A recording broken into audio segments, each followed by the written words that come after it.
people wander in on the most important talk that they've ever heard, they can come in and sit down at that time. I modestly say that this is the most important environmental talk you'll ever hear, because the solutions are here. You'll never hear Bill McKibben talk about what the real solutions, environmental solutions are, because he's a happy meat eater. So he has to rationalize his aberrant behavior and come to some conclusions that meat can be sustainable, which of course is as absurd as meat being humane. So I wanted to talk today about animal agriculture and the environment, and why going vegan is the only way that we can stop climate change and stop environmental destruction. I just took a trip back to my original homeland of New York City for the climate march there. I bought a new megaphone for the occasion, which had a half-mile reach.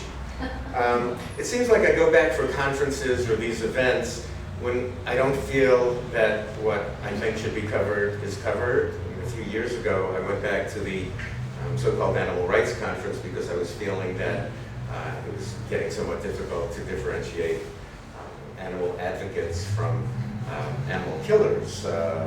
Strange turn of events happening in the animal rights world, where suddenly groups whom we trusted to advocate for animals are advocating for things like enriched cages, which they opposed just a few years ago on the basis of being too cruel, unacceptable, etc.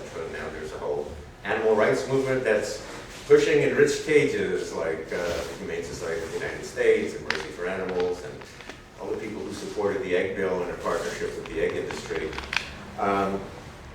So it's really hard to figure out what the animal rights movement is, or vegan movement.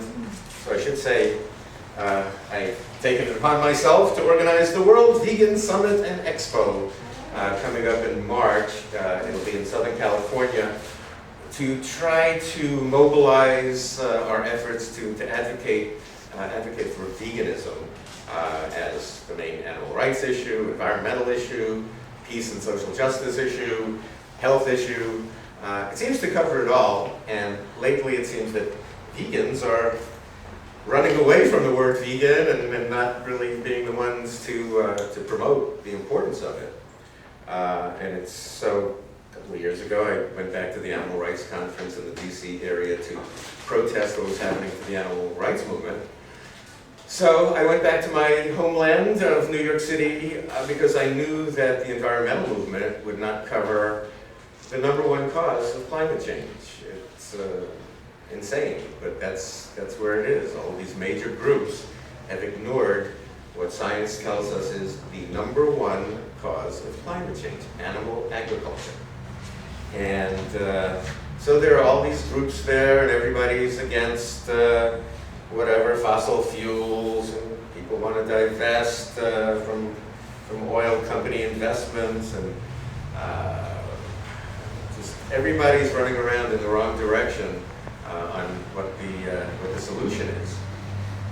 So, the march had, was separated into different groups of people, and there was one little segment for the vegans to march, along with the massage therapists and the yoga practitioners.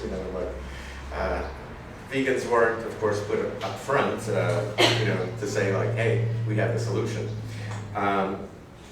So I took my megaphone to 59th Street and 6th Avenue. I took Daisy, by the way, along with me. And I got my new megaphone, went out there where I figured the climate march would come down and make its turn. And I thought it was a good sign when I first arrived. I always had something vegan on me, and the cop said to me, "Hey, go vegan." New York City cop. He wasn't stopping and frisking me. He was saying, hey, go vegan. So I said, oh, why, have you been vegan yourself? Are you vegan? And he said, yeah, for 3 years. And it's the best thing that ever happened to me. My back pain went away. He said, you know, I'm in my 50s. And the guy looked like he was in his 30s. So anyway, I felt like, okay, we have support on the streets of New York here. Until I started using my megaphone, and the cops decided it's a little loud, and you can't subject my guys to this, and press box was there. I picked a good location, a really good location apparently, because that's where the press wanted to be too. A big press bus came over, and I don't think they wanted to hear my message for 4.5 hours constantly. And I thought, okay, I can move half a block down on 6th Avenue. And reach the people going past us. And it turns out, I mean, they estimated it to be close to 400,000 people in the climate march, which, I mean, I attended the original Woodstock, and you know, there were supposedly 400,000 people there, but they were all, you know, sitting around, you know, naked and doing things. This was like, okay, a Woodstock going past us, you know, complete Woodstock. And I had the megaphone, and I just basically was saying, you know, that animal agriculture is the #1 cause of climate change. If you eat meat, dairy, fish, and eggs, you're part of the problem. But the thing is, you can be part of the solution starting right this very moment. You can go vegan today. You don't really have to wait for governments to come up with treaties or strange carbon credit trading taxes, you know, things that'll never work, that'll look good on paper and maybe generate some more money for Wall Street. But won't save the planet from climate change. And so we're told that the only solution really to climate change is a shift. 50 to 85% of what are now consumed as so-called livestock products have to shift to vegan products by 2020, preferably by 2017. To save us from cataclysmic climate change. And if it's not done by then, polar ice will melt, and a study says that 1,700 US cities will be under the threat of submersion, including San Francisco, including actually most of California. If you look at the map, the cities under threat, Sacramento, I mean, it's just all over California. New York City, where we held the, you know, the climate march, the future climate marches will have to be in scuba gear, or we'll have to swim up 6th Avenue there. You know, Boston, you know, I mean, so it's a serious threat, and we're not really hearing this message from the environmental movement. You know, the environmental movement is environmentally ill, and it, you know, has you know, environmentally ill leader. You know, people say Bill McKibben is the, you know, he's the greatest environmentalist because he's saying, hey, there's climate change going on, you know, and it was like Al Gore all those years saying, hey, there's climate change going on.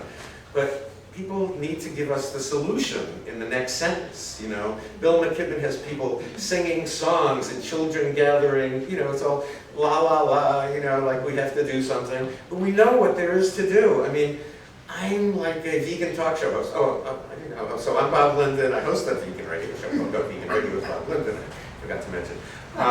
And I've been on the air for 13 years. And so, look at every issue that confronts us is actually solved by going vegan.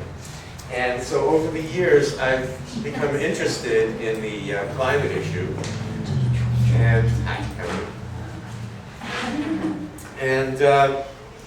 So it's interesting that none of these groups, though, seems to think of the vegan solution. I mean, if animal agriculture is the #1 cause of climate change, well, then shouldn't we all be going vegan? I mean, that's like a fairly obvious solution.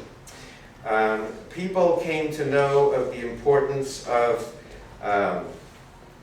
livestock, so-called livestock, in the climate situation, based on a report from the United Nations a few years ago. The Food and Agriculture Organization, FAO, put out a report called Livestock's Long Shadow. In this UN report, it blamed animal agriculture for 18% of all greenhouse gas emissions. 18%. That's a pretty large number. 18% of all greenhouse gas emissions would mean more than all transportation combined, all cars, boats, planes, trucks, ships. 18%. That's a very large number, very impressive. Also turns out that the Food and Agriculture Organization of the United Nations is a pro-meat organization. So even though it's willing to admit 18%, there are actually real climate scientists in the world who look at such studies and question them and have intellectual curiosity about how they arrived at these numbers. Such climate specialists are at the World Bank and World Veg Institute, Robert Goodland and Jeff Antang. And they put out a study of the UN study, which is called Livestock and Climate Change. And they noted some serious faults with it. They came to the conclusion that the UN's 18% should really be a figure of at least 51% of all greenhouse gas emissions, human-caused greenhouse gas emissions. So animal agriculture is responsible for at least 50%, 51% of all greenhouse gas emissions.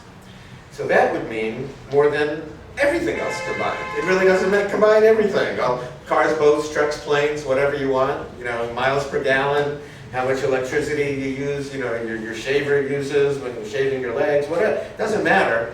Everything else combined doesn't add up to animal agriculture.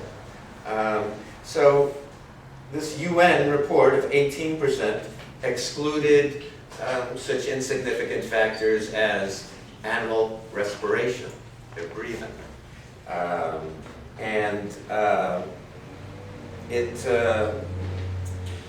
It overlooked land use estimates that included deforestation. And it's interesting that people are concerned about climate change, and then often people are concerned about deforestation too. I noticed Democracy Now!, which never reports on animal agriculture and climate change. It always has Bill McKibben as a guest. And after the climate march, it had a segment on deforestation, that there's a group that wants to end deforestation by 2030. And it was a long report with 2 guest speakers and all. And nobody mentioned animal agriculture at all, which is, of course, the cause of deforestation. The things getting cut down for animals to graze or to grow their feed. I don't know, magically, people seem to want to have their meat and climate too, or their meat, dairy, fish, and eggs. It really doesn't work that way. And of course, when we talk about deforestation, we're growing feed, soy and corn, which is, of course, is Monsanto, GMO. Really, I mean,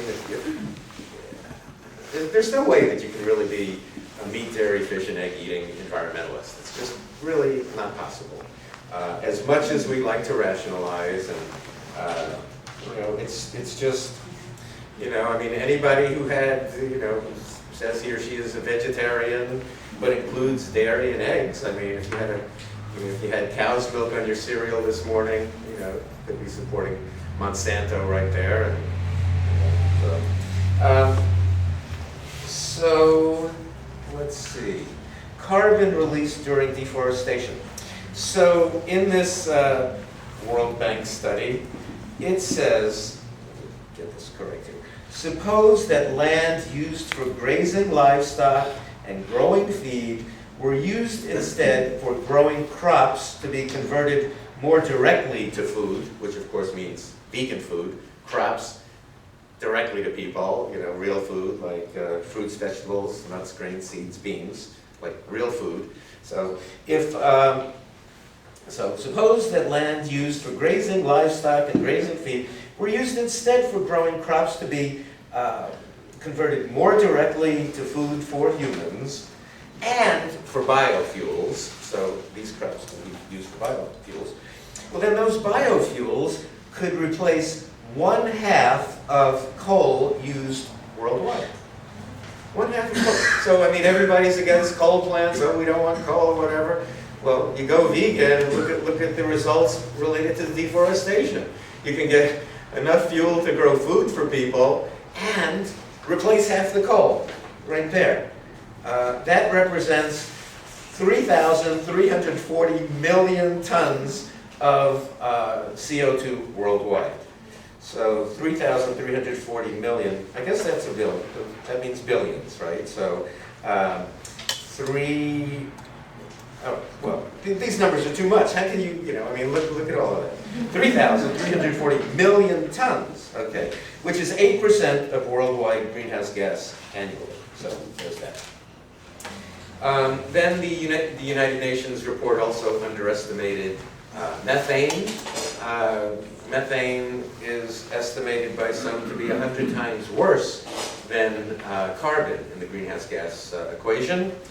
And but we always look for solutions, like we always just want to make an excuse to have our flesh or secretions or whatever. It's like the Atkins diet. It's like people want a doctor to tell them, like, yeah, just eat what you want, eat all the meat you want. That's fine. And where's Dr. Fatkins today, right? So where will the environment be if we continue to eat animal products? What happens is we say, oh, methane is terrible from cows, burps and farts from cows, causing a lot of the methane. But then people look to the solution saying, oh, well then we'll just eat pigs and chickens, which is not the solution. And people don't realize, also people think, oh, I'm doing the environmentally friendly thing by eating grass-fed animals, pasture-raised animals. It turns out that they produce up to 400% more methane than their intensively confined relatives. So that's no solution. All right, the United Nations Food and Agriculture Organization estimates of 18% of greenhouse gas emissions caused by animal agriculture. Again, cited reports with lower counts. So its estimates could be lower. So it would look for studies with lower figures that it could represent. So Livestock's Long Shadow reports 33 million tons of poultry produced in 2002. By the way, so the FAO also used figures from 2002 and ignored the growth of the livestock industry from 2002 to 2010.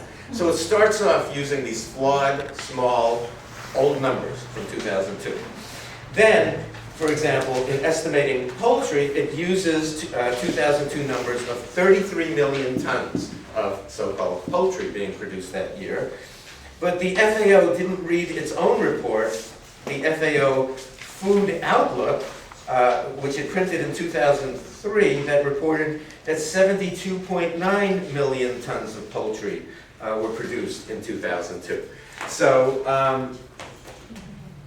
the FAO, by its own estimates, it has a report that says 72.9 million tons, but it uses 33 million tons for its estimates. So I said it totally ignored deforestation in Argentina. Just, probably affect the figures too much, so just randomly, it ignored all deforestation in Argentina. It ignored farmed fish. It omitted fluorocarbons needed for cooling, for refrigeration. I mean, this is really looking into the cost of animal agriculture, which, if I haven't mentioned, is blamed for at least 51% of all greenhouse gas emissions, human caused. The FAO report omitted cooking, disposal, liquid waste, and bone and fat, and spoiled products. This is kind of a low-tech presentation, by the way.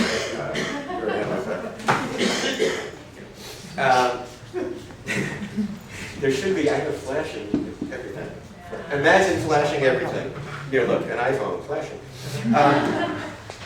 So it omitted production, distribution, and disposal of byproducts. It omitted all leather and feathers and skin and fur, and it omitted packaging. So it's a very flawed report. So that was the analysis from the UN, and then it was corrected by the World Bank climate specialists. So, so I see a lot of environmentalists. When I was back at the climate march in New York, a lot of people seem to think it's important to oppose the XL pipeline, and that seems to be their issue, which of course then distracts them from promoting the real issue, the real environmental issue, which is that everybody needs to go vegan. And I think that all environmental activists need to be telling everybody that we do need that shift, 50 to 85%. Livestock products to vegan products by 2020, preferably by 2017, or we will snorkel here. So the Energy Trends Report, an article written by Robert Rapier, entitled "The Increasing Irrelevance of the Keystone XL Debate." So we look at the figures with the pipeline that everybody's all excited about, devoting all their time. So the pipeline would transport 830,000 barrels of oil per day, 830,000 barrels per day. That would add up to less than 1/10,000th of a degree centigrade per year. Quite negligible in the carbon equation. The Alberta Reserve is estimated to be 170 billion barrels. Can I let her talk now? Sure. Let's make sure she doesn't escape. Don't escape, Daisy. So, the Alberta Reserve, 170 billion barrels. If that whole reserve were to be burnt, it would result in 0.02 centigrade to 0.05 degrees centigrade raise, 1/50th to 1/20th of a degree centigrade. So, and I'll be looking down occasionally. That's a good time to escape with you. No.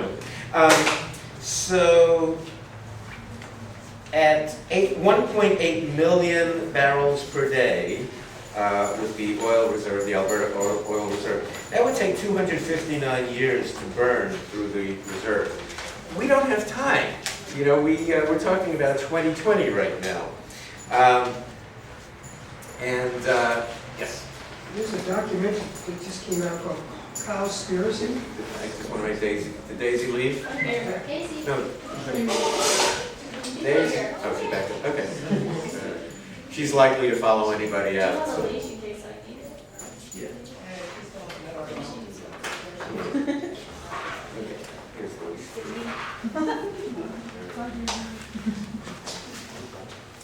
So, so people look at it also like they look at alternative energy as being the solution, renewable alternative energy, and that would require at least 20 years and $36 trillion, according to the International Energy Agency.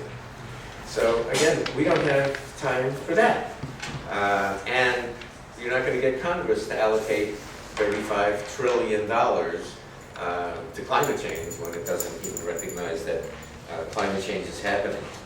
So all of these solutions, these proposed solutions, the Bill McKibben proposals for divestiture, so what? So what if your university divests of its investments in oil companies, or so what? What does that accomplish? So you can have a party, you can claim a victory, you can get more donations for your 350.org. He's an opportunist who wants to raise money for his environmental group. But so what? Are the oil companies really going to be threatened by divestiture? They'll raise their prices 5 cents a gallon, 10 cents a gallon, everyone will pay it to get to the next climate change demonstration. So that doesn't make sense either. Then there's this guy around, Alan Savory. I don't know if you've heard of him. Alan Savory, he has the Savory Institute. And this quack, who tells us he has the environmental solution, some years ago thought he had environmental solutions in South Africa, which he says resulted in killing 40,000 elephants. And he said, oops, it was a mistake. It's like a horrible mistake that I made. We thought that it would save the grasslands. It didn't. We killed 40,000 elephants. I'm so sorry. But now, trust me, I have the solution to climate change. Okay. Well, with a resume like that, I think we need to scrutinize what this guy is talking about. And he has this video on YouTube that's gone viral.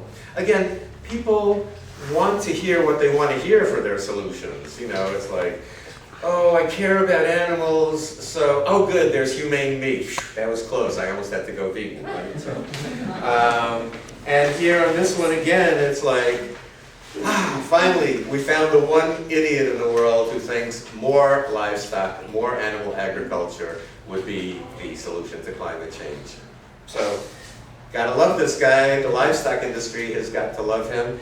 In fact, his Alan Savory Institute is part of a worldwide livestock industry alliance dedicated to growing animal products by 70% by 2050. Also part of that alliance is the beloved Humane Society of the United States, the rancher advocacy group, whose animal rights seal of approval will help those sales reach the goals that they want. That's why HSUS exists, to give the animal rights seal approval to animal cruelty and what would be unacceptable to vegans. Is Daisy somewhere? Daisy. Okay. So Alan Savory's quote in this viral YouTube video is, "There's only one option left to climatologists and scientists, that is to do the unthinkable." And he's right, it is unthinkable, but okay. That's to expand and intensify livestock raising using rotational grazing. So what he proposes is the unthinkable, you know. But again, luckily we have the World Bank climate specialists looking out for us and criticizing the lunatics of the world who are making this stuff up. So Alan Savory seems to omit environmental assessments, including analyses of alternatives. Anyone who would examine his solution versus the vegan solution would have to conclude that the vegan solution is practical and his is unattainable. He doesn't say how long it will take for his proposals, which are, you know, intensified livestock. He's saying that hoof action, you know, that rotation of livestock, so-called livestock animals, and their hoof action is necessary to germinate seeds and get water flow, and it's just making up this nonsense. But people who want to believe it go, all right, more animal agriculture, you know. So he omits those environmental assessments of comparisons. Hi, Daisy. Hi, Daisy. Remember me? Yes, I love you so much. Oh, you're so cool. Okay. All right. Wait, we're saving the world. We're saving the world. How are you saving the world? Because it says go vegan on Daisy's little tab. Yeah. So he doesn't say how long his plan would take. Nobody's doing it. It would really take a long time since nobody's doing it. He says his approach has never been refuted. And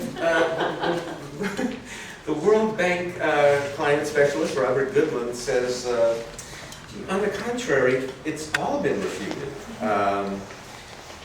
Grazing to promote plant growth is false. It's just false. It's desertification, you know? I mean, satellite pictures show brown, you know, it's like, okay, that's false. Let's see.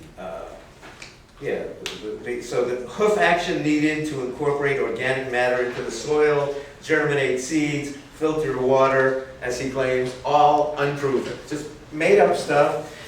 He says actually his claims are based on one small study that nobody has been able to replicate. So that's kind of bizarre.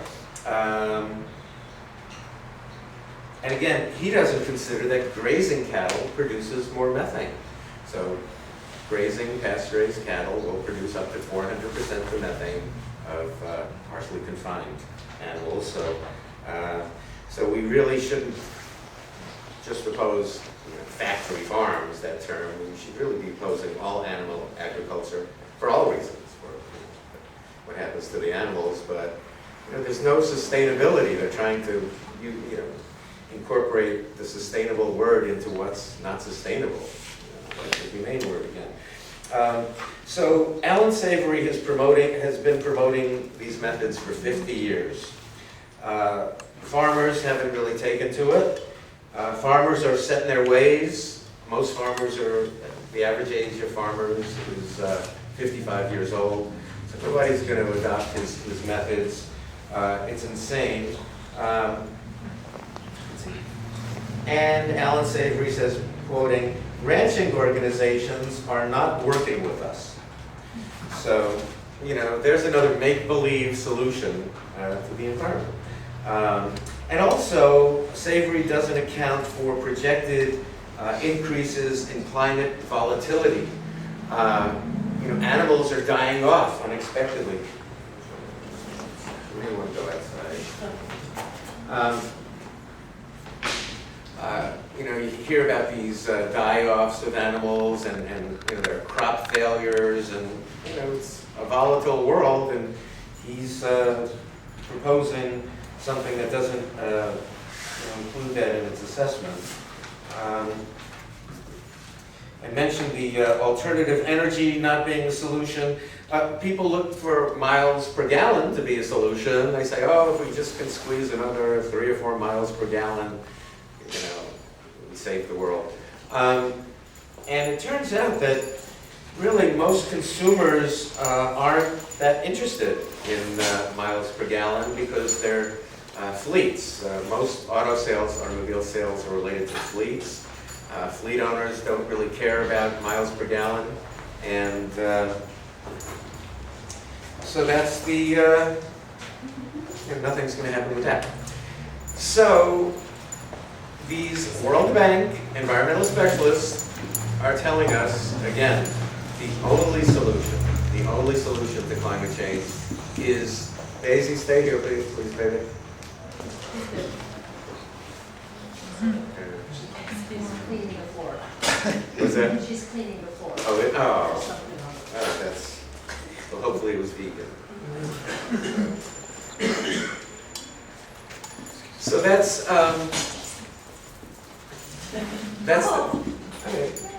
the conclusion they reach.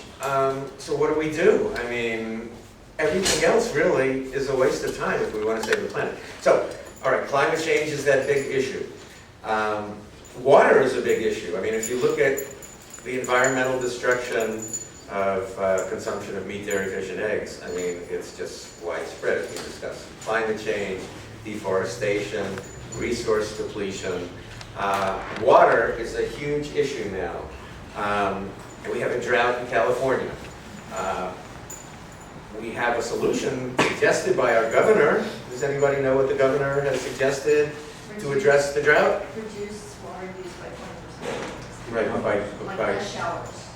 less showers? Stop flushing. Okay.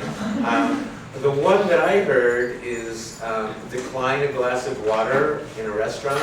So when you go out to eat, don't take that glass of water. So I as a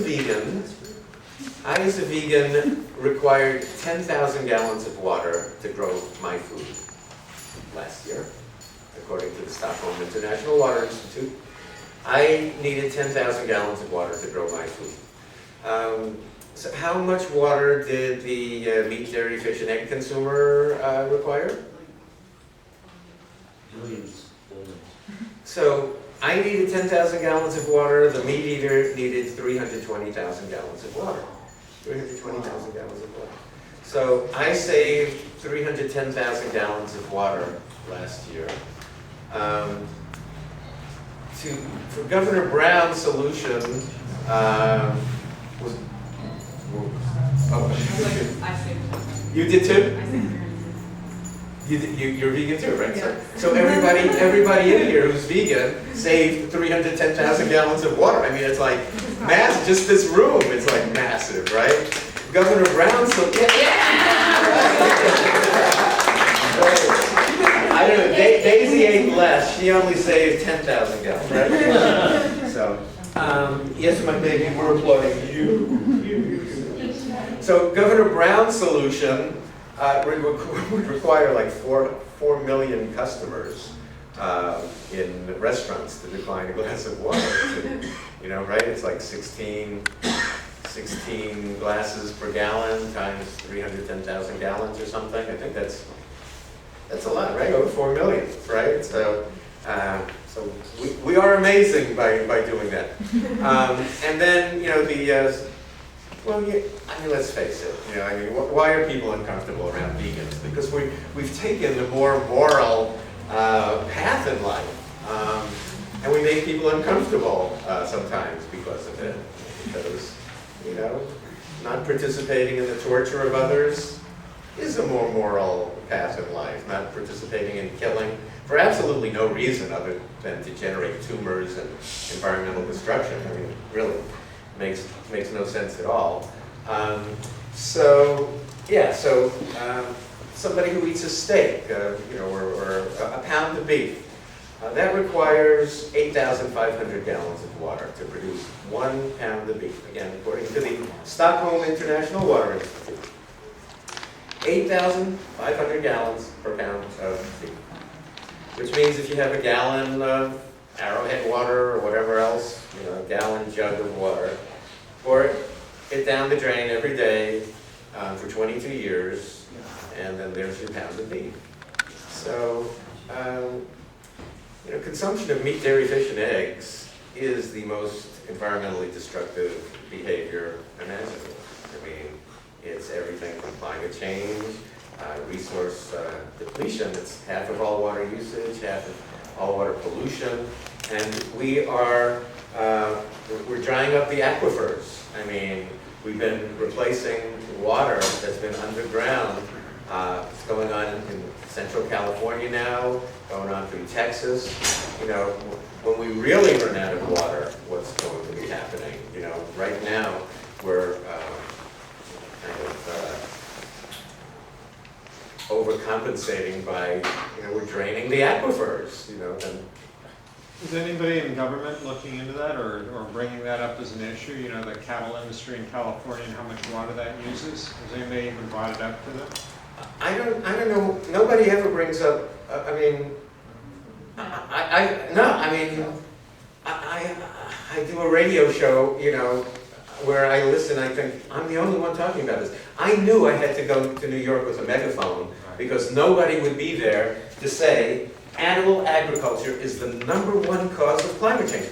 Everybody wants to eat meat, you know? I mean, I had this woman on the show a few weeks ago, Reverend Sally Bingham, Interfaith Power and Light, 20,000, 30,000 congregations, churches, synagogues, whatever. And they're all looking to put solar panels up on their buildings. And I'm telling her, like, you have access to all of these congregations. Oh, and so this is a group that recognizes that there is climate change. So this is the religious group that recognizes climate change. And I had her on the show, but they know nothing about animal agriculture.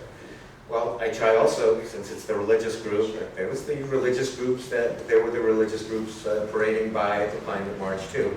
Try to remember a little, you know, thou shalt not kill. That might be, you know, something to consider.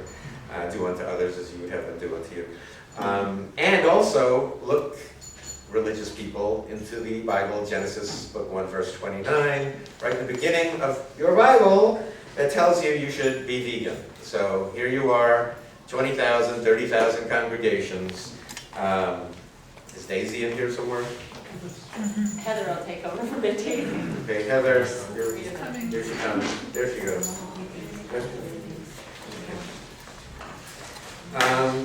And, you know, so she wasn't willing to recognize that and get the word to, you know, I said it's the #1 cause, we have to address it now. She says, oh, I think we have to address everything. Oh, those are scare tactics when you mention that, you know, we have to do this by 2020.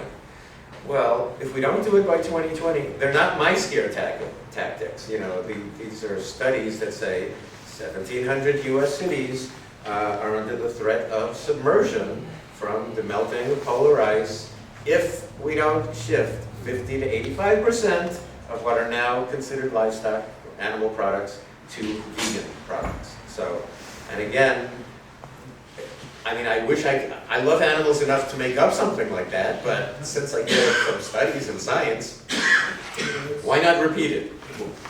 That's true. I mean, actually, like industrial animal farming, we know actually now has a much bigger impact on climate change than some parts of transportation. But also, there's like a huge impact, like you said, on water. But actually, there are also like a bunch of other things like land use and then there's like stuff like, I mean, of course, Desertification, habitat destruction. I mean, name anything bad going on in the world.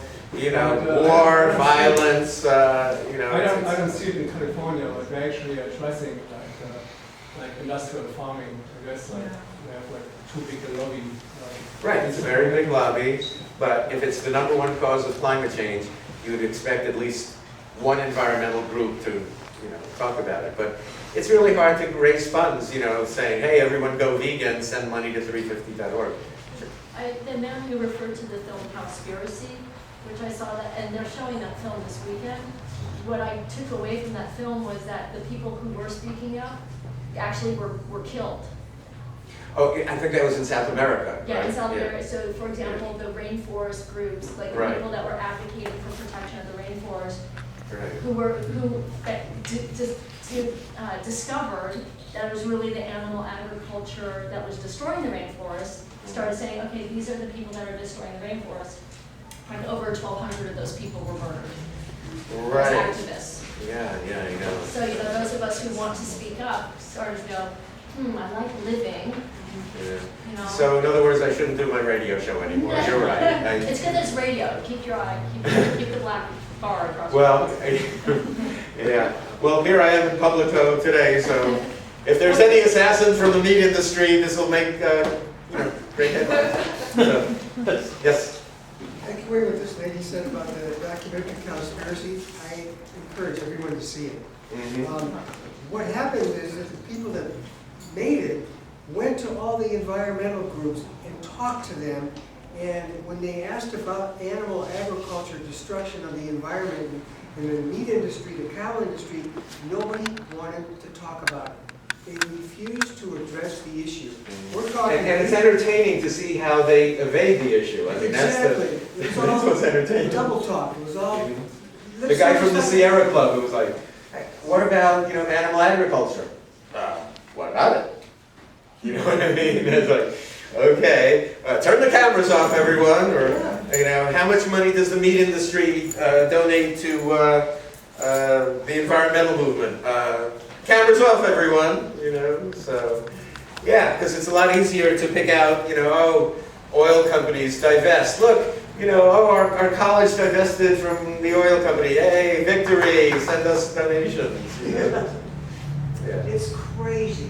It's absolutely absurd. Well, especially when it's the #1 cause. And, you know, to your point in saying animal agriculture is responsible for more than everything else combined. Because the true climate specialists say that animal agriculture is responsible for at least 51% of all human-caused greenhouse gas emissions. So everything else can't add up to 50, you know what I mean? So it's everything else combined. The #1 cause. Why wouldn't we all be, you know, if we're environmentalists, our #1 cause is to get everyone to go vegan as quickly as possible.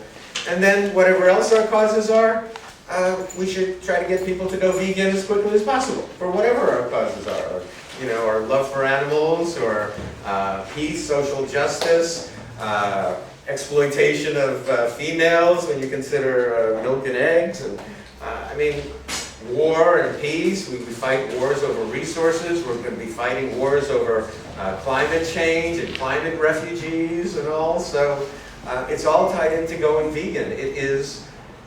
It's the #1 most important action that we can take. If it's the only thing that can save the planet from climate change, what else is there? You know? So, anybody else want to say something, or? I have a question. Historically, I don't know much about the World Bank. I don't know much about the World Bank, but historically, is that, I was actually surprised to hear that they would come out with that number. I would imagine that the World Bank is historically a pretty Conservative, yes, and very corporate and government-oriented. And so it actually wanted to come out with some real figures. You know, like real, you know, they wanted real figures, like the real assessment. These are real climate specialists who came up with it, and they hide it a little bit. Robert Goodland recently died, and Jeff Van Hang really can't speak in public, you know. I mean, his job kind of keeps him down. But I've become fairly good friends with them, and with Jeff. And it's amazing to hear the real story, you know. Because it's very easy to take something face value. UN report, 18%. Okay, we're not going to look into like how flawed it is, you know. And then to realize that the FAO is a pro-meat organization in an alliance to increase animal products by 70% by 2050. You know, it's all for animal agriculture. It still came up with a figure more than all transportation combined. So, but you know, what do you expect? It's very expensive to conduct a war on animals every year, on the innocent, the hidden war that nobody sees, the biggest massacre ever, by the minute, by the year. So I see new figures on how many animals are killed every year for no reason, for you know, this, for the pleasure of the palate for one moment. But I don't eat meat much. I just have like a little piece, you know. Well, the whole animal had to die for your little piece, you know. And 176 billion animals, 176 billion animals died worldwide.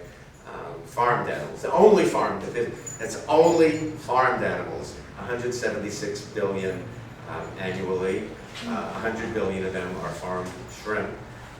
We don't think of the devastation caused by fish farming, but you know, it's depleting the oceans. You have to feed fish lots of other fish. You know, it's you know, more insanity with that. You know, people want to cling to the idea that fish is a health food also, which is also insane, full of cholesterol and heavy metals, and you know, so.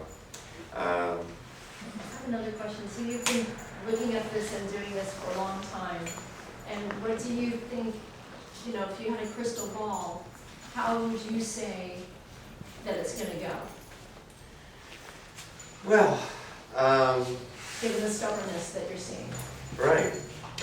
Well, I guess I have to be optimistic, or, you know, I mean, we have to try, you know. I mean, I feel like I'm in this initially to try to help animals. That was the motivation for it. And you know, it's very difficult. We're up against massive numbers and massive dollars and massive ignorance, and but there are more vegans now. You know, people go vegan every day, and you know, we just have to try and not give up. And you know, so. And did you shift from animal compassion as a delivery to the environment because you thought maybe people would at least pay more attention to that because so many people consider themselves environmentalists? Yeah, I think to bring up all the connections, because I think veganism is connected to every issue. You know, whatever is current in the news. You know, I mean, Syria, people don't realize climate change has affected Syria with a major drought there. So a lot of people who are farmers have to move to the cities, you know, there's poverty, unrest. You know, we look at the Palestinian-Israeli issues, and water is a major concern. We don't hear about that, you know, but so veganism touches every issue because it's so massive. I mean, the whole planet is devoted to eating animals and their secretions. I mean, 45% of all land on Earth is dedicated to animal agriculture. And so the shift that we're talking about of 50 to 85% animal agriculture products to vegan products also frees up the land for reforestation, which has to be a necessary part of that too. But I see, you know, there's so many reasons to be vegan. Let's talk about all of them. You know, I mean, when I did this for compassionate reasons for animals, I thought it might be detrimental to my health. You know, my first movements toward this were in 1971 when I was in college, and I was cooking a chicken one night, you know, and I saw the body. You know, for the first time, I really saw the body, you know, someone's body, and I rationalized and used my excuse that I grew up in New York and I really didn't see farms around me or anything. But that particular night, someone's body was in my frying pan, and it was, no, they weren't put here for us to eat, and no, this chicken would not have voluntarily jumped into the frying pan. So I'm guilty of some violence and murder. I don't think I can eat animals anymore. I mean, it's just that night. And as the story goes, I was engaged to a butcher's daughter at the time, and did not win me much favor with the in-laws. My future ex-mother-in-law was yelling at me, you know, you're gonna die if you eat like that, are you crazy? And of course everybody says, you know, well, you're not gonna get protein, right? So, I mean, that whole protein myth, which has been debunked, that animal protein turns out to be deadly. We should be avoiding animal protein. And there's protein in everything, in broccoli and bananas, and I don't see any vegans crawling around, you know, protein, give me protein, you know. So, but we do see a lot of people in cancer wards, you know, who've been given too much protein and have been misled. And that we're all misled about this, you know. I mean, my mother fed me, she loved me very much, but she didn't know. She thought what she was giving me was unhealthy. She wouldn't have done that, you know. So there's a lot to break through with this. You know, we have to break through the family traditions, the, you know, oh, I'm sorry, you know, stuff I love so much I'm not going to have anymore, even though vegan food is so much better, you know, than running corpse food, you know, the Wall Street backed corporate diet of death, you know, that so many progressives still seem to eat, you know.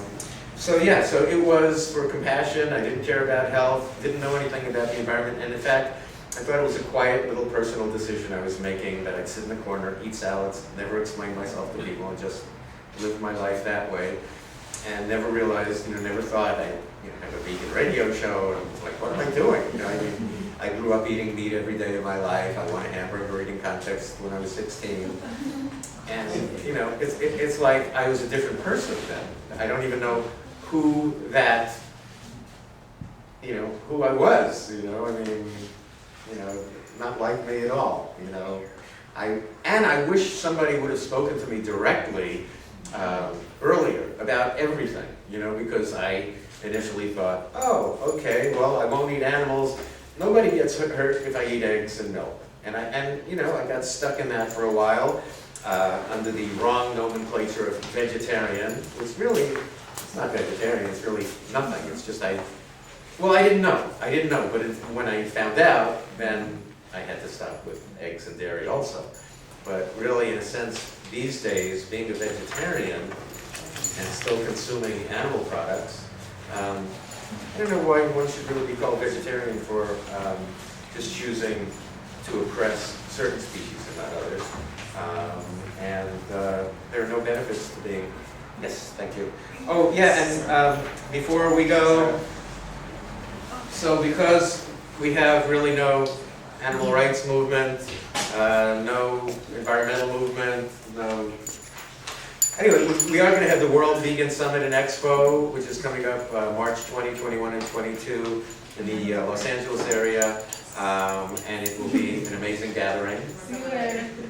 Okay, thanks for coming. See you later. Okay. All right. Is Daisy still in here? Yeah. Okay. I think there's a chance. she's likely to follow anybody. She just loves everyone, so, right? Oh, you heard me call your name, baby? Yes. Where was that again, Bob? What was that? Next year. Oh, Marina Del Rey. Marina Del Rey, okay. Yeah, the Marriott's there, and this is, and I'll have these flyers at my table in the hall there. And we just feel like there's a need to gather and really focus our vegan advocacy. You know, I mean, we go off in all sorts of directions. You know, and I've been thinking about this too. I mean, for years I've protested fur, you know, I mean, because I don't know why. When I didn't protest leather, I didn't protest wool or silk. You know, I think sometimes we get specialized in our protests, and you know, then we take up a lot of time with that and energy. And the main thing is, how do we get people to go vegan? That's really what we need to do. That's yes. Now, does the term vegan mean, when it's used publicly in literature and in public forums, does vegan mean 100% plant-based diet without any animal consumption at all attached to it? Well, certainly that, at least. Okay, so 100% plant-based diet is vegan.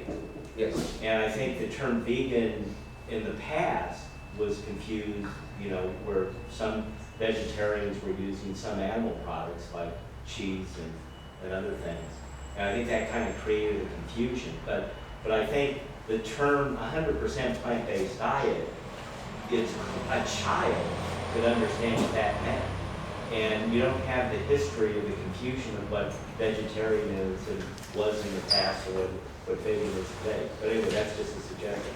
But anyway, your emphasis was upon the #1 cause of climate change, or global warming gases, is animal agriculture. Absolutely true. I mean, once everything is factored in, which you clearly identified in your talk, which was very helpful, like cooling the animal products, cooling them and transporting them long distances and keeping them in the refrigerator, all generating carbon emissions. It's better to eat vegan foods from across the globe You don't have than to local refrigerate. animal products. You don't have to refrigerate a lot of the plants. You just eat them fresh, and if you do put them in the refrigerator, you're using less energy. But anyway, if it's the #1 cause of climate change, I think in the West, a good argument could be made that it's also the #1 cause of premature death. Oh, absolutely. And if we can figure out a way to counteract the meat and dairy juggernaut of advertising, corporate advertising, over and over and over again, fast food, you have to have a hamburger, you have to have a chicken sandwich. You get 2 chicken sandwiches for $5, you know. And But they're never emphasizing health issues or Exactly. death issues. They make them sexy and funny. So. Right, and they give out toys to kids if they eat this stuff that's going to shorten their lifespan. So I think the meat and dairy industry, the corporate advertising, which is deceiving and manipulating and creating the craving for this stuff that's actually unhelpful for humans. It seems that we have to figure out a way to have increasing taxes on them. So they have to pay a penalty for trying to convince people, deceiving people to consume something that's going to shorten their lifespan. And just the fact that if you have a poison industry and you tax it, all of us, you know, for the public good, we tax it to try to limit its consumption, then maybe some of the meat and dairy consumption can start being reduced. And also, if you tax it, you take the tax revenues and educate people at every level of the educational process on the dangers of eating animal products. I guarantee the ranchers in the legislature will never pass any tax on animal I just want products. to jump in. But I think the model that shows that we can try to reverse this gradually and then eventually win is what happens in the tobacco industry, particularly in the U.S. The tobacco industry advertised, used cartoon characters, got people addicted, they consumed it, and then 400,000 Americans are dying each year, even today, of smoking. Okay, well, it's a lot higher for that of Americans dying because of animal agriculture, consumption over decades. It shortens their lifespans by decades. And that's why we need to get the public to go vegan, because, Right. I mean, that's you know, the main thing. But people consider meat, dairy, fish, and eggs to be necessary. You know, smoking, you know, wasn't food to them. You know, this is like getting past the food issues. Well, before we had the science showing that smoking shortened lifespan, you know, people were oblivious to it, and they would smoke their lives and they shortened their lifespan. But with the consumption of animal products, the science clearly shows that it leads to premature death. It shortens your lifespan. It's unhealthy. Well, and then you come out, somebody comes out with a paleo diet and says it's healthier, even though it gets proven later that it's not. So somebody always comes along, though, to give people an excuse. You know, But if something's unscientific, you know, eventually it's going to fall by the wayside. If the science shows that animal consumption products shorten their lifespan, then you have to reduce. I mean, the rational human being would say, I have to reduce my consumption of animal products and then get rid of them, because my idea is I want to have more longevity to my life and I want to be healthy. Well, they would have to listen to my radio show to hear that, because the other media are bought and sold by the meat industry and the pharmaceutical industry. The pharmaceutical industry doesn't want anybody to stop eating meat, dairy, fish, and eggs either, because you know that's their profits too. So, and they're greatly influenced by those revenues, and broccoli doesn't have a very wealthy lobby right now. I gotta jump in here, because I actually agree with you. I think the meat and dairy tax is probably, if I had a crystal ball, I would say that that's probably the way that if America is going to go vegan, that's probably the way it will happen when the extra. Well, let's just ban meat, dairy, fish, and No, eggs. because there's too much freedom of choice in America, so you can't ban it. You have to give people choice. But when the externalities of the meat, if you read the book Meatonomics, Yeah. so there's $414 billion a year of externalized costs in the meat and dairy industry. When that becomes understood with things like Obamacare, where the whole population will be paying for bypass surgeries, and that the dollars and cents of where's the money going is going, and then when you have ex-President Bill Clinton, who's gone vegan, Maybe. right? Well, I don't know. Maybe, but Hillary. He's a vegan who seems to eat fish and eggs, you know. Okay, but Dean Ornish is his doctor. So Dean Ornish has tried to put him on a vegan diet. Hillary Clinton, who is, okay, you get the connecting the dots now. So if socialized medical care in our country is paying for bypass surgeries, which Hillary Clinton or other people in positions of power understand are completely preventable through a vegan diet, and they say, well, this is how much it's costing the country, we need to tax meat and dairy items for those who consume them to help internalize the cost of those parts. So the book Meatonomics is a good read. If I may, I've heard that in England, where vegetarianism is more accepted, there's a longer history of animal advocacy and vegetarianism in England. The British Vegetarian Society was founded in the middle of the 19th century and had luminaries like Gandhi and George Bernard Shaw. I heard in England that the insurance companies actually tax, or have a higher premium for those who eat meat, kind of like what we do here in this country with cigarette smokers. And Bruce Friedrich, when he was with PETA, he's now with Farm Sanctuary, he would urge legislators to tax meat. But I think a better approach would be to abolish welfare ranching. If we abolish all taxpayer support for the livestock industry, John Robbins, in his Guide for New America, pointed out that half the water consumed in the U.S. goes to the livestock industry, and if this wasn't supported by the taxpayers, the cheapest hamburger would be $35 a pound. So So if we effectively abolish welfare ranching, abolish all taxpayer support for the livestock industry, the cheapest hamburger meat would be $35 a pound. That would effectively make everyone in the United States vegetarian, if not strictly vegan. Yeah, I agree, absolutely. Again, I have low expectations of results from Yeah, what you said legislators. about their power is so true, like that's when people start being found dead in their beds. So then instead, let's get our neighbors to go vegan. Let's set up a booth at the farmer's market. You know what I mean? Instead of saying, oh, we need a tax on you, we'll never get it, you know. Nothing gets enforced anyway. If anything gets passed, it doesn't get enforced. Look at Prop 2 in California has turned out to be the biggest disaster ever for chickens. You know, it's just, you know, the only cause is like, are you vegan? No? Okay, well, let's have a talk, okay? I mean, that's all that really matters right now. I mean, nothing else really works, you know. We get gestation crates are banned. Yay, you know, look, Smithfield says no more gestation crates.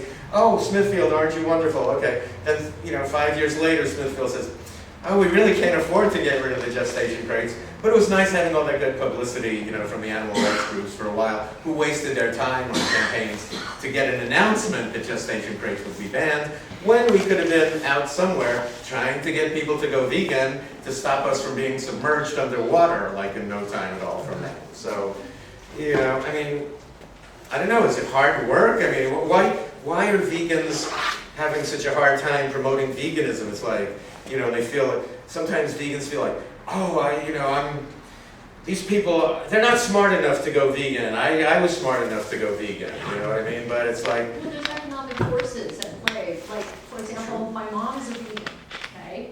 And just this morning, I talked to her, she's in Kansas, and she said, oh, I'm having a really big craving, so I gotta go, I'm going to the grocery store. And I said, what's your craving for? She said, I just really want some ice cream today. I don't know why, I just really want some ice cream. I said, oh, good, you're gonna go get what kind of vegan ice cream? She said, no, I'm gonna go get that. I said, what? You're gonna go get dairy? You're kidding. She said, well, yeah, that vegan ice cream, do you know how expensive it is? I'm like, I will send you a check for the cost of the vegan ice cream. I mean, there was like, because of the disparity in the cost, that like some primal, Depression era programming around money said, well, for my impulse purchase, my cheating, I'm going to go with the cheap, crap product that also kills and harms and maims and all that. She's a vegan. She's, But not for the animals, obviously. She probably hasn't seen videos like you have. I don't know. Never watch Earthlings. So, Well, one conflict, which is I see as an obstacle, is the fact that, the dietary recommendations from the government comes from the Department of Agriculture, which is charged with promoting U.S. agriculture, as opposed to, well, you have the National Institutes of Health, which is supposed to be, a bunch of doctors and scientists actually doing the research. They don't come up with them. It's the Agriculture Department, which has a mandate to promote U.S. agriculture. Well, what is U.S. agriculture? It's dairy, it's cheese, it's eggs, it's meat, Yeah.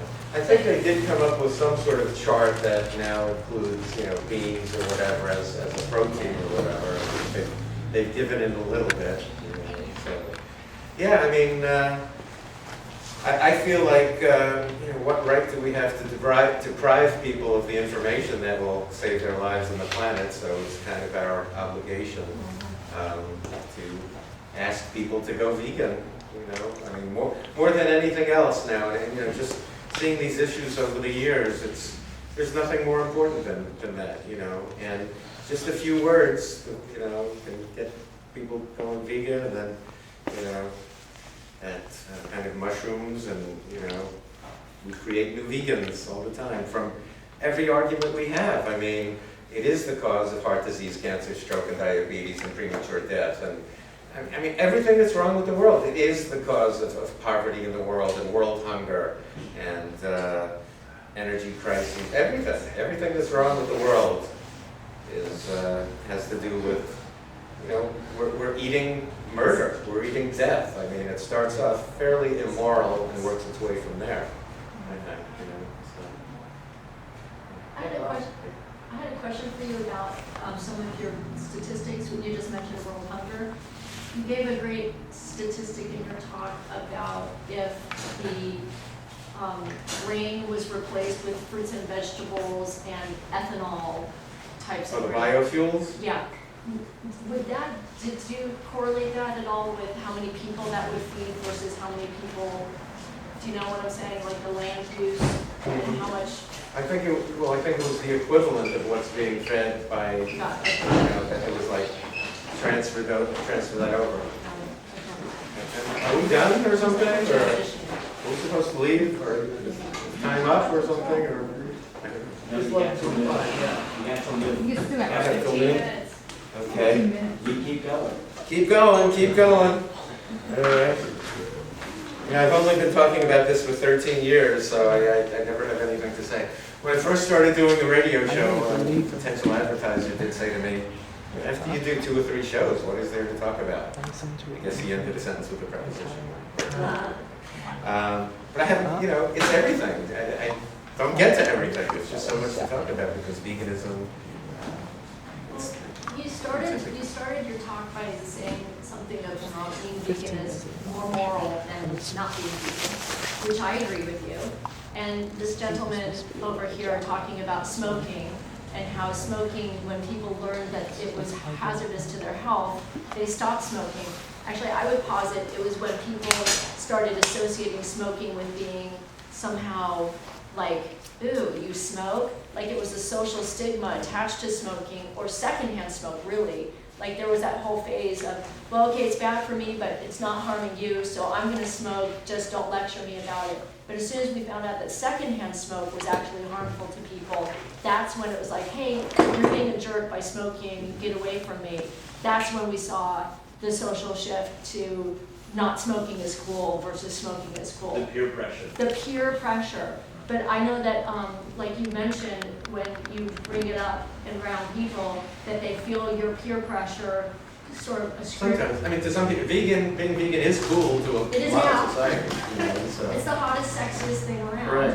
Absolutely. So even people who can't be vegan want to be associated They do. with it, like Mark Bittman with his book, Vegan Before 6. Like another lunatic. That's the guy. So he's the writer from the New York Times. So his doctor says to him, hey, you're in pretty bad shape, you're going to have to do something.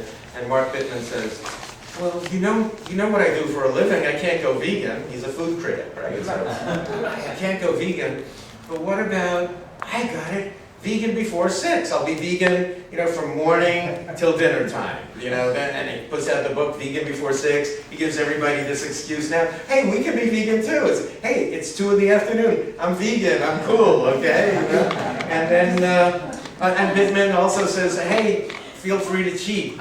He does it all the time. He puts dairy creamer in his coffee in the morning. So basically, his Vegan Before 6 diet. I mean, as soon as he opens his eyes, it's gone because he cheats. But he encourages cheating, you know, because it's too hard to actually be the vegan, but hey, I'm vegan. But everybody's vegan, right? Sometimes Right, everybody's they eat vegan apples. between meals, everyone's vegan, right? So, Right. while sleeping, while napping, everyone's vegan. So it's actually going that way. It is actually going towards not being vegan is being seen as somehow not being as smart or as cool or as compassionate. So it is actually going in that direction, as opposed to how it might have been when you went vegan. You know, when you went vegan, where people were like, what are you, a freak? You know, what is, Right. where it was really, you were really criticized for your choices, or your ex-mother-in-law thinking you were gonna die. So people are actually, it's waking up a little bit. Yeah, people are waking up a little bit, and it's up to us to keep waking them up and, you know, pointing out, like, you know, there are people who mid-bite will realize, hey, I'm eating, you know, a decomposing corpse right now, you know, I mean, it's like, how'd that happen? You know, how did I get an appetite for that? We don't salivate when we see animals, you know, or when we see death and blood and everything, it's just, you know, how it's all packaged and marketed to us, you know. I mean, I don't know. No parent wants to poison his or her child, you know, yet at age 5, kids are showing signs of heart disease, and just about every 17-year-old has a coronary artery disease. So, we have everything on our side, you know, everything. So we might as well use it. Yes? When I was in high school and the evidence was coming out on smoking, and then people would die and they do an autopsy and they take a picture of the lung. And basically when you die of lung cancer, you suffocate to death. And it's a very excruciating, painful death. But I remember in the biology class when I was exposed to it, they would show a picture of a healthy lung and a lung cancer lung. And it was like the difference literally between night and day, and in this case, the difference between life and death. And I think the same kind of imagery can be applied to cardiovascular disease and coronary bypass.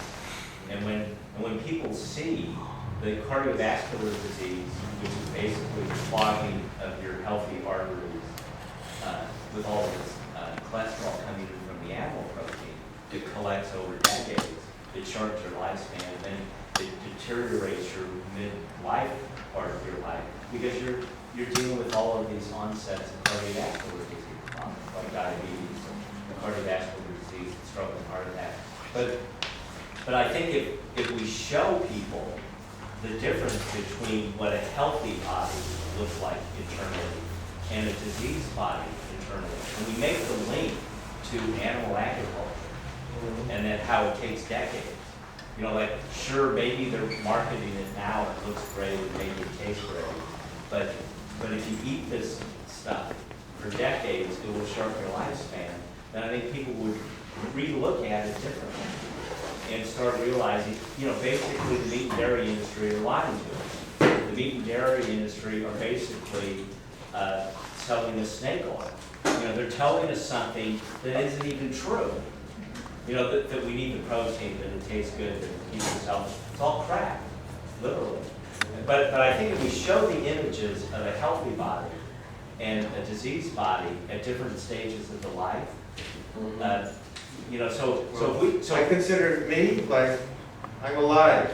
Like my father died at age 47.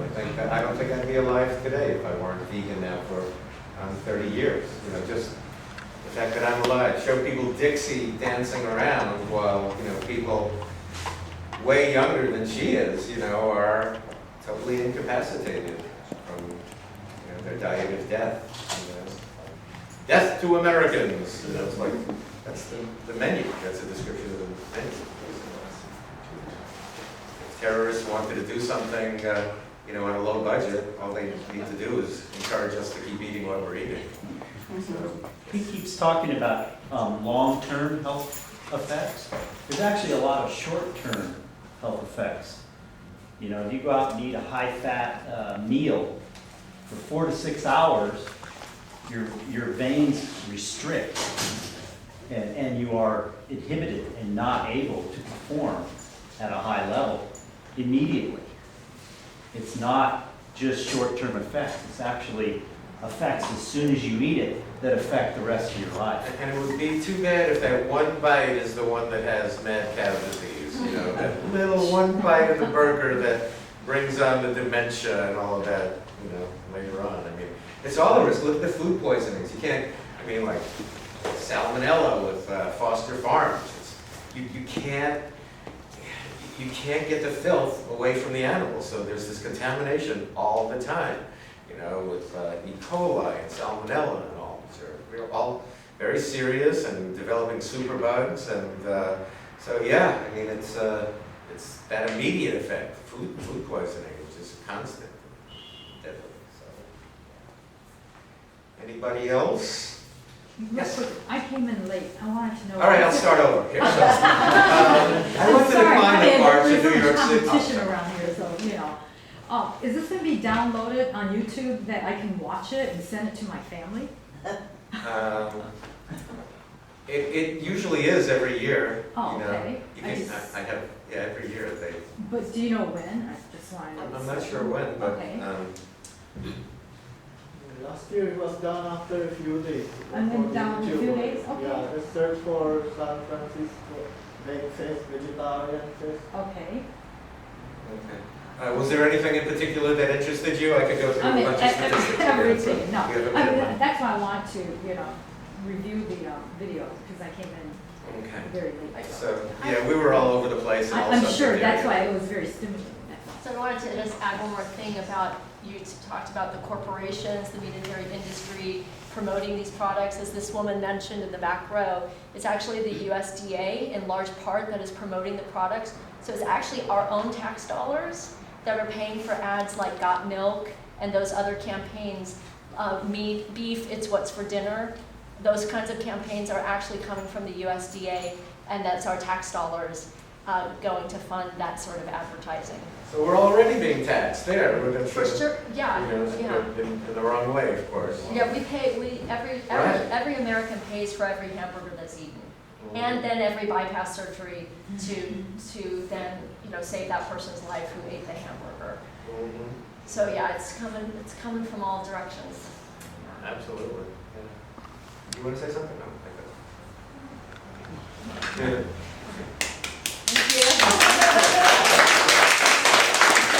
Thank you for coming in here today. And so my radio show, you can hear hundreds of archives at goveganradio.com.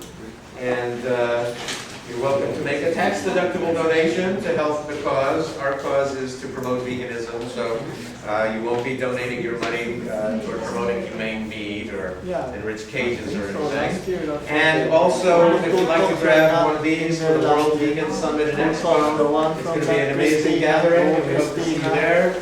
And we'll just figure out how to make the world as vegan a place as we can. We can do it as quickly as possible. Okay. If you want